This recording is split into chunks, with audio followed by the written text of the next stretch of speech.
Hi friend, this is Meenakshi. Welcome back to my channel my food my recipes. आज मैं आपके लिए एक ऐसी रेसिपी लेके आई हूँ जिसे सुनते ही आपके मुंह में पानी आ जाएगा। और इस रेसिपी का नाम है मलाई चाप। ये रेसिपी खाने में बहुत ही टेस्टी होती है एंड आई एम श्योर कि लॉकडाउन के टाइम पे आप इसे बहुत मिस कर रहे होंगे, क्योंकि बाहर से इसे मंगाना आजकल बिल्कुल भी सेफ नहीं है। तो आज हम इसे घर पर ही बहुत ही सिंपल सामग्रियों के साथ तैयार करेंगे। तो चलिए शुरू करते हैं। मलाई चाप बनाने के लिए मैंने यहाँ पे 500 ग्राम चाप लिए हैं। ये ड्राई चाप थे। इनको मैंने करीब 6 घंटे तक पानी में भिगो कर रखा था और फिर निचोड़ कर अलग कर लिया है। उसके अलावा हमें यहाँ पे चाहिए करीब 1 कटोरी मलाई। ये करीब 250 ग्राम मलाई है। 250 ग्राम दही, करीब 100 ग्राम काजू जो मैंने करीब आधे घंटे पहले भिगा के रखे हैं। इन्हें हमें बाद में मिक्सर में पीसना है, तो अभी हम इनको भिगा ही रखेंगे। इसके अलावा मैंने लिया है करीब 100 ग्राम धनिया। उसके अलावा करीब 2 हरी मिर्च और करीब 50 ग्राम पुदीना। मसालों में हमें चाहिए करीब 1 चम्मच गरम मसाला, आधी चम्मच पीसी हुई काली मिर्च, नमक स्वादानुसार। सब्जियों में चाहिए प्याज। मैंने यहाँ पे 2 प्याज लिए हैं और इन्हें बड़े बड़े काट लिया है। उसके अलावा शिमला मिर्च, मैंने यहाँ पे 1 शिमला मिर्च ली है और उसको भी प्याज के साइज़ का ही काट लिया है। आपको चाहिए करीब 4 चम्मच घी, 2 चम्मच बटर। अगर आपके पास बटर नहीं है तो आप घी का भी यूज़ कर सकते हैं। मैंने करीब आधा कप दूध लिया है जो हम काजू को पीसने में यूज़ करेंगे। पहले ग्रेवी बनाने के लिए हम काजू का पेस्ट बनाएंगे। तो मैं यहाँ पर ये भीगे हुए काजू ग्राइंडर में डालकर इसे दूध के साथ ग्राइंड कर लूँगी।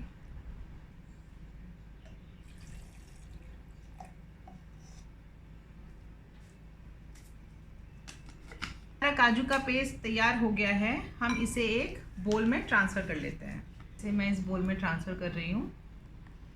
और अब हम इसी जार में धनिया और हरी मिर्च डाल के इसे भी ग्राइंड कर लेंगे। तो मैं सारा धनिया इसी ग्राइंडर में डाल रही हूँ और जो कटी हुई हरी मिर्च है इसे भी इसमें डालकर इसमें मैं करीब 3/4 चम्मच सॉल्ट भी यूज़ कर रही हूँ। आप चाहें तो अपने स्वाद के अनुसार इसे कम या ज़्यादा कर सकते हैं। हमारा धनिया की चटनी भी तैयार हो गई है। हम इसे भी काजू के पेस्ट में मिक्स कर देंगे। आप ये सोच रहे होंगे कि मैंने इसमें पुदीना यूज़ नहीं किया है। पुदीने के लिए हम बाद में चटनी बनाएंगे जिसे चापों के साथ सर्व किया जाएगा, तो इसे भी हम साइड में ही रहने देंगे। अब इस पेस्ट में को हम अच्छे से मिक्स करके इस पर मलाई डाल के इसे भी अच्छे से मिक्स कर लेंगे और उसी के ऊपर हम दही भी मिक्स कर लेंगे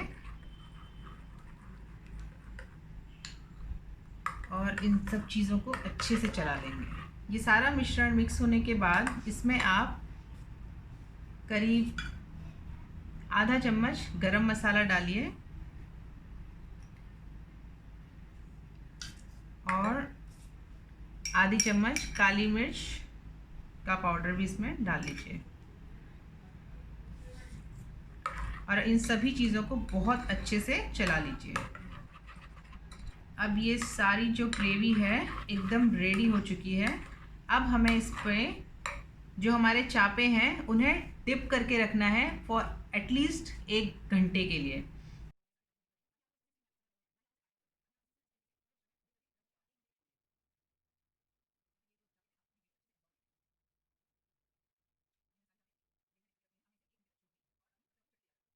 अब मैं आपको बताऊंगी कि मलाई चापों के साथ खाई जाने वाली हरी चटनी किस तरीके से बनाई जाती है। इसे हम दही वाली चटनी भी बोलते हैं। सबसे पहले हम एक जार में पुदीना,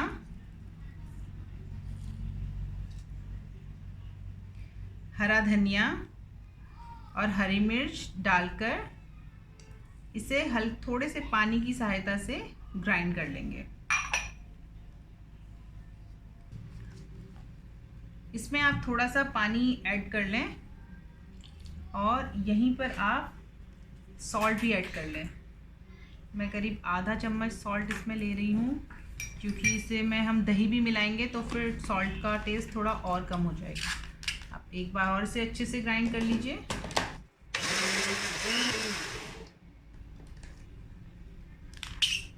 तो अब आप देख सकते हैं कि ये हमारी चटनी बहुत अच्छे से तैयार हो चुकी है। हमें इसका टेक्सचर थोड़ा पानी वाला ही रखना है, बहुत ज़्यादा गाढ़ी हमें इसे नहीं बनानी है। अब अगले स्टेप में हम इस पूरी चटनी को दही में ऐड कर लेंगे और इसे अच्छे से मिक्स कर लेंगे।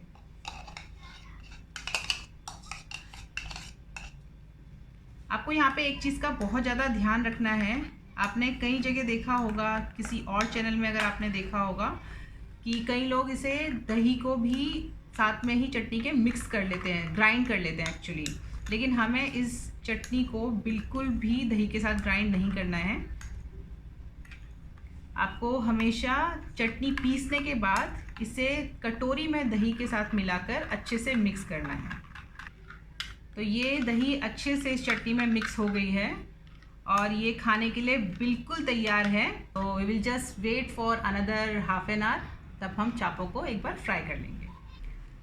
अब इन चापों को मैरिनेट किए हुए करीब 1 घंटा हो चुका है। अब हम इन सभी से इनकी स्टिक निकाल के उसे अलग कर लेंगे और उसके बाद इन्हें वापस मैरिनेशन में ही डुबा कर रख देंगे जब तक हम इन्हें तलते हैं। तो आप इस तरीके से इजीली स्टिक निकाल सकते हैं और इन्हें अलग करके रख दें।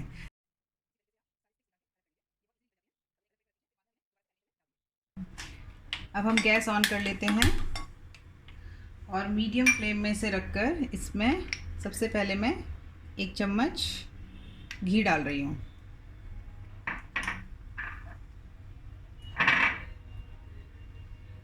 इसी के साथ में इसमें एक चम्मच बटर का भी यूज़ कर रही हूँ। आप चाहें तो बटर को स्किप भी कर सकते हैं और इसकी जगह सिर्फ घी का यूज़ कर सकते हैं। तो बटर ऑप्शनल है, बट ये टेस्ट को थोड़ा एनहांस करता है, तो इसलिए मैं दोनों चीज़ों का यूज़ कर रही हूँ। अब हमारा घी और बटर दोनों अच्छे से मेल्ट हो चुके हैं। अब हम इनमें एक एक करके चापे डालेंगे और इन्हें अच्छे से उलट पलट कर गोल्डन ब्राउन होने तक पकाएंगे। इन्हें धीरे धीरे डालिए, अदरवाइज़ तेल जो है आपका बाहर भी निकल सकता है कढ़ाई से। तो इस तरीके से मैं इसमें सारे चापे डाल दूंगी।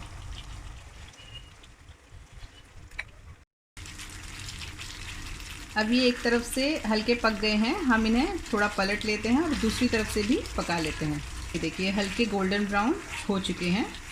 हमें इन्हें थोड़े और देर तक पकाना पड़ेगा। और जो आपकी ग्रेवी बची हुई है इसको आपको अभी बाद में यूज़ करना है, तो आप इसे अलग ढककर रख दीजिए तब तक। अब आप देख सकते हैं कि ये चापे कितने अच्छे तरीके से क्रिस्प हो चुके हैं और इनका कलर भी बहुत ही अच्छा आया है। अभी तक मैंने ये चापे सिर्फ मीडियम फ्लेम में ही पकाए हैं। अब इसके बाद मैं इसे हाई फ्लेम में करके अगले 5 मिनट तक और पकाऊंगी।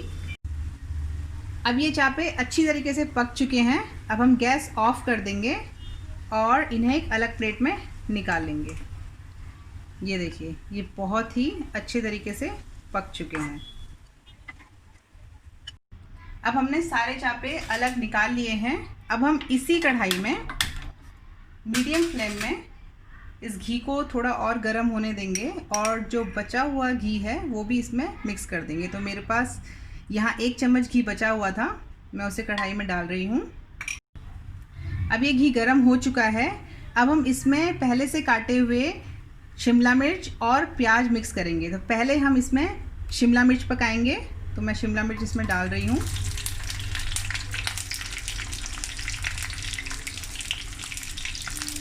ये शिमला मिर्च हमें इतनी ही पकानी है जिससे कि इसका कच्चापन निकल जाए। हमें इसे बहुत ज़्यादा गोल्डन करने की ज़रूरत नहीं है।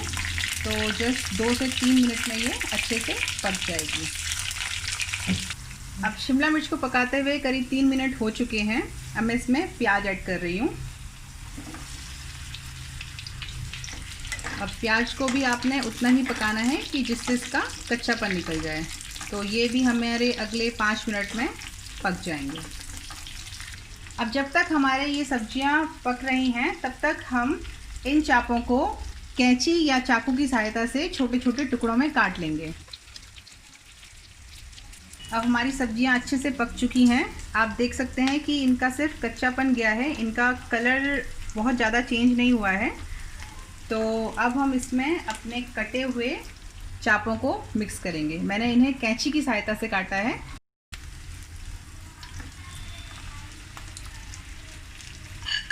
अगर आपके पास पैन में ये चापे निकालने के बाद ये कुछ खुरचन बचती है तो आप इसे भी मिक्स कर दे सकते हैं।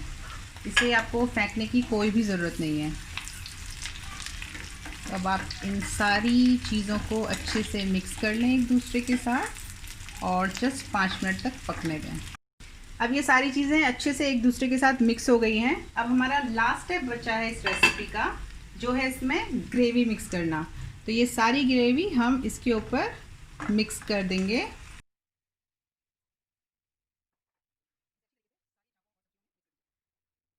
इसके बाद इसे सिर्फ 5 से 7 मिनट आपको ढककर पकाने की ज़रूरत है। ये सारी ग्रेवी आपकी पूरे मसाले में अच्छे तरीके से मिक्स हो जाए और फिर ये सर्विंग के लिए रेडी है। सो लेट्स सी नाउ हमारे चापों के क्या हाल हैं। वाओ, ये बहुत ही अच्छे तरीके से पक गए हैं और इनकी खुशबू भी बहुत ही अच्छी आ रही है। सो आई थिंक अब ये सर्विंग के लिए एकदम रेडी हैं। अब हम इन्हें बोल्स में ट्रांसफ़र कर लेते हैं।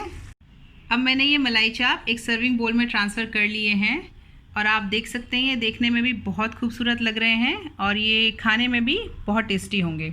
तो आप इसे ज़रूर इस दही वाली चटनी के साथ ट्राई कीजिए और अगर आपको ये पसंद आए तो प्लीज़ मुझे कमेंट सेक्शन में ज़रूर बताइए कि आपको ये कैसी लगी।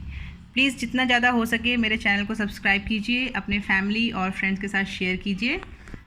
Thank you so much. This is Meenakshi here again. Bye.